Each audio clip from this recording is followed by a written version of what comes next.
Hello, everybody. This is Pablo with Meditation Amsterdam. I've been recovering from the flu, and this is a video that I've been meaning to make for days now. And my voice is still a little bit weird, but I'm going to give it a go anyway. Because it is a topic that comes up very often. And it is something that a person that I'm coaching asked the other day. And I created a little diagram on the fly, and I wanted to expand on that and make use of that diagram to explain the topic of today. And the topic of today is all about, let's say, the duality of the way the mind works and how we can make it work better for us, but also how can we step out of it. So, in order to do that, I am going to make use of my whiteboard, as usual, or as of late. And I was thinking to myself, how do you know if a mindfulness coach is really into his stuff? And the telltale sign is if his whiteboard is resting on top of the Tibetan Book of the Dead, then you know you're onto something. All right, so the essential idea was the following. Imagine that you have yourself a kind of a plank, right? So you got this little plank here, and that plank kind of represents the spectrum of your thinking. And we're talking about thinking because the question that I was asked is, how can I make it so that my mind only produces good stuff, and can I get away from the bad stuff? It's almost like typical thing. So, and then on this side of the spectrum, you would have a sad or a kind of distressed smiley, and on this side of the spectrum, you would have a happy smiley. Someone for whom life is going really, really well. And this, as the song says, the future is so bright, he has to wear shades, right? So assume that this is the spectrum of your thinking. The question often comes, can I keep that on the positive side of things? Let's make it a little bit broader. Assume that this is the spectrum of your state of mind in general, so that it includes emotions and it includes thoughts. And because memory is state dependent or dependent on the emotional tone that you are going through it at any point, maybe it also includes memories as well. So this is the spectrum of your state of mind. Now, what we're usually trying to do is we are trying to reside here. We want things in our thoughts, memories, and emotions to be on the positive, and we want to try and avoid the negative. And a lot of the attempts in psychology and self-improvement are indeed to move you from, being a person who's maybe often grumpy or often stressed or sad towards this side of the aisle. And to keep you there as well, to try and keep you sort of gravitating around this stuff. Now, life has a funny way of sort of giving you a little bit of both. And so for most of us, or maybe I'm the only one who's sort of flippant or kind of, a little bit bipolar in that way. Things tend to flip back and forth between these two. We have our good moments and we have our bad moments, but for the most part, you're somewhere in the spectrum between these two with a little bit of variation. And many of us, or most of us in fact, have what you could call a kind of dominant baseline towards which you gravitate. If that dominant baseline is somewhere towards the negative side of things, you would say things are not going well in general. if that dominant baseline is towards the positive states of mind, then you would say that in general your life is pretty good, and so that so events tend to move you up and down that scale, but you tend to keep gravitating back to that baseline over and over again. So far, so good. Now, part of the challenge that we face is that we are trying to have as much of the goodie or as much of the good stuff without the bad stuff. And that's one of the questions that I was asked directly is, can I manage or control my mind so that its output is always positive? Can I avoid the negative? And I suppose that you are you have the capacity to move the needle so that your baseline moves more towards this and just keeps gravitating more towards the positive. But part of the problem with the thinking mind, especially, is that the thinking mind it operates and is part of, and some would even go as far as to say that it produces our world, and it is a world that operates in a binary type of way. And by that I mean that everything that the thinking mind believes to be good is created by distinction or by opposition. So that you can't really have something positive, a positive thought, without at least the ghost of a negative thought being created in the meantime. We were touching, for example, on an earlier video about this idea of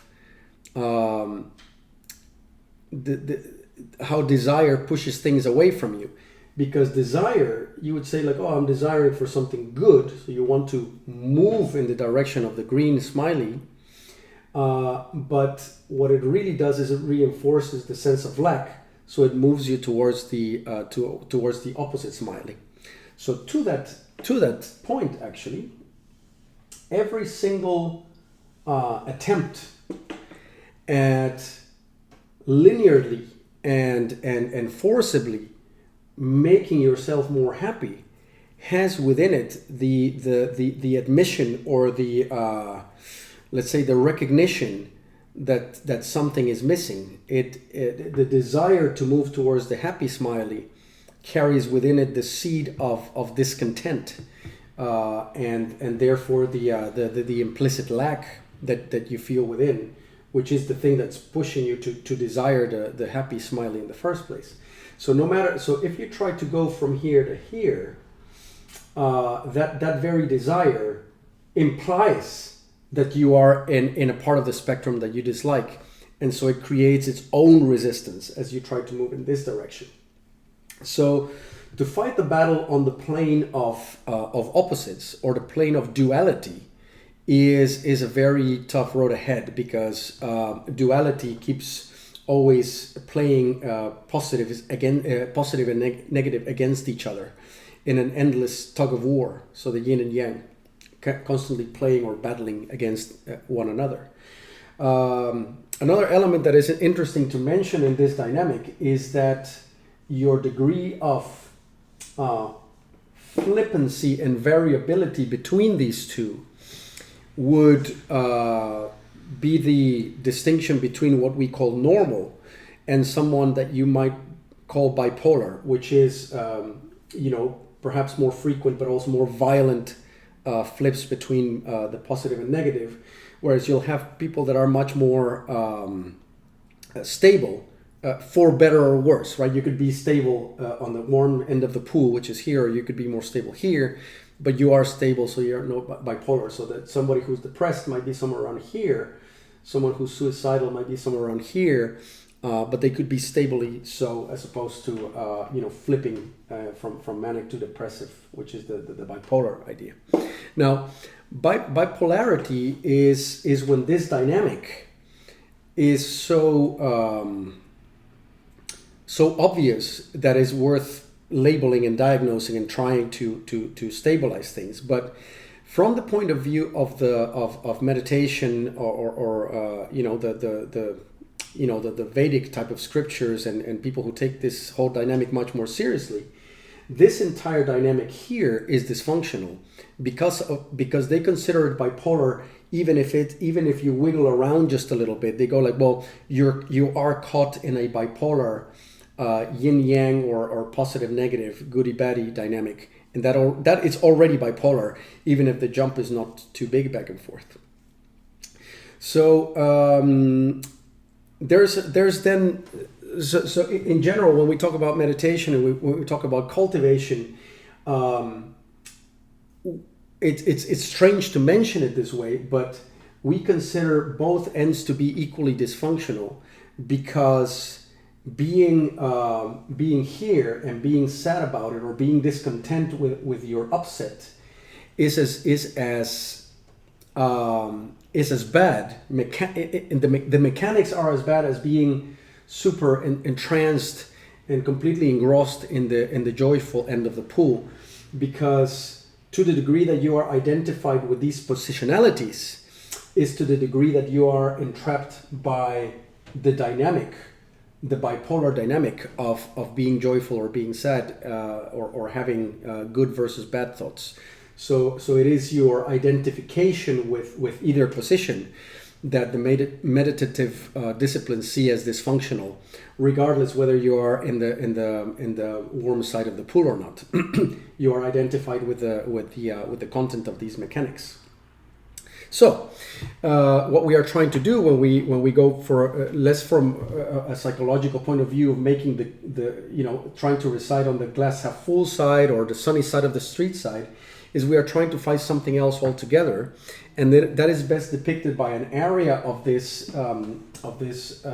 diagram here, which is very seldom appreciated, or very often, in fact, avoided or misunderstood, which is the very middle of it, the very middle of this scale here. So this bit here in the middle. And what I'm going to do is I am going to paint that one red as well, but only provisionally so. So I'm going to make this big red stripe here, like so, right? And the reason I'm making it provisionally red is because if we were to label the kind of things that we feel when we are in the cold end of the pool, we would say we are maybe, sad, or we are upset,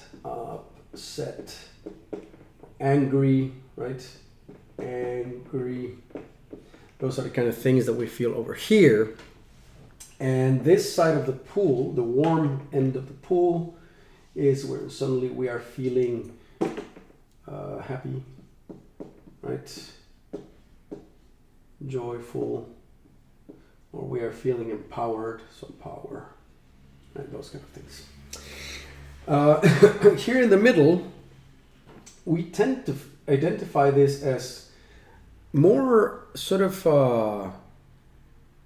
elusive, but even scarier emotions than anger, sadness, and those kind of things. Anger and sadness, we can sink our teeth into those, and we can somehow make some sort of sense out of them, and we can find a reason for them, and we can typically point at circumstances that made us angry or sad, or these are not things that are particularly unknown or scary to us. But this dead middle here is particularly scary, and this is where we find things like boredom, or loneliness, or just existential angst, right?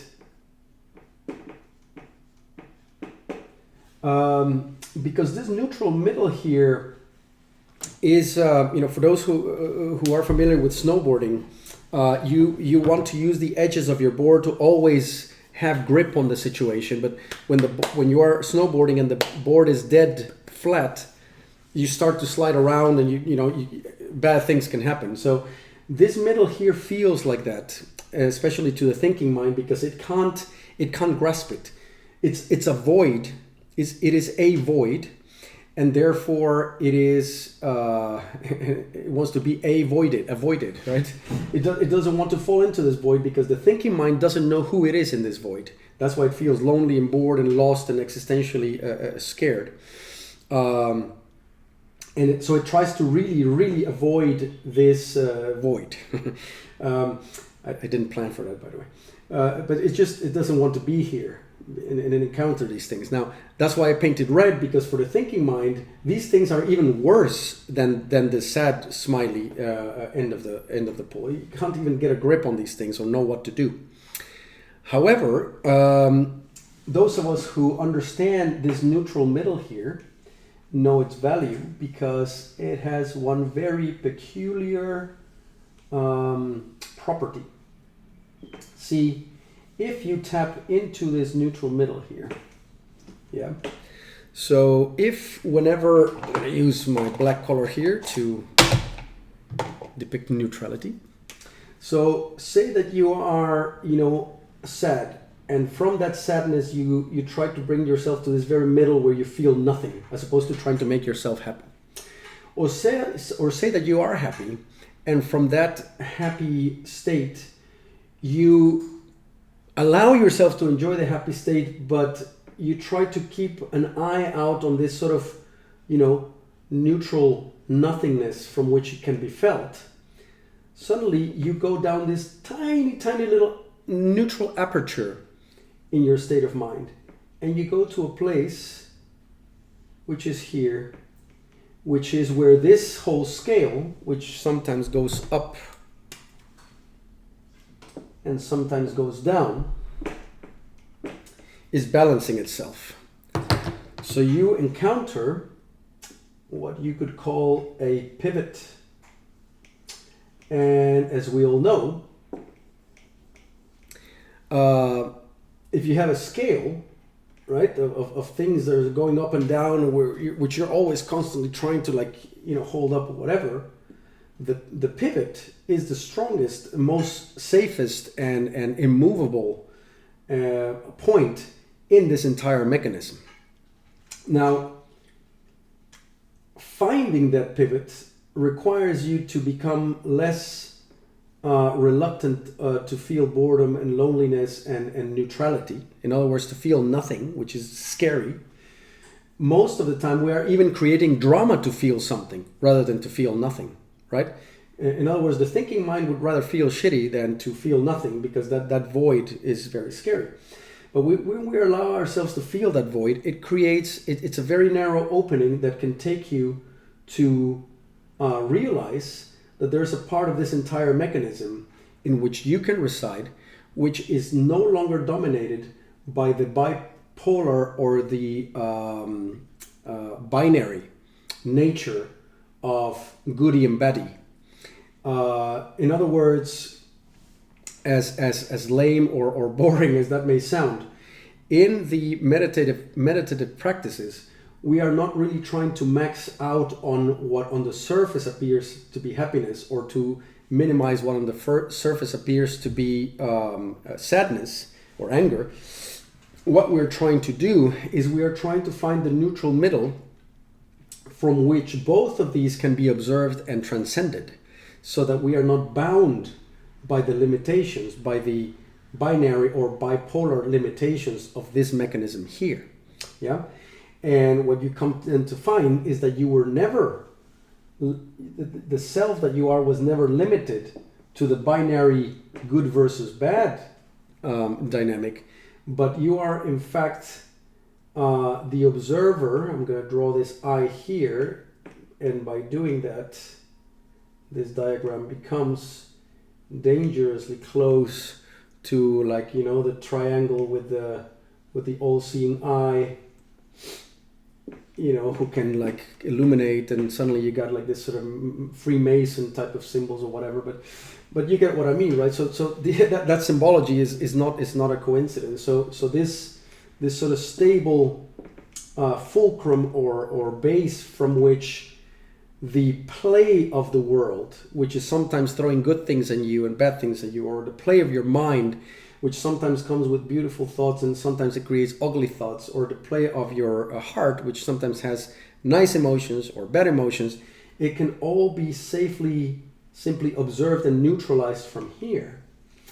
And what that does is it makes you completely independent from this.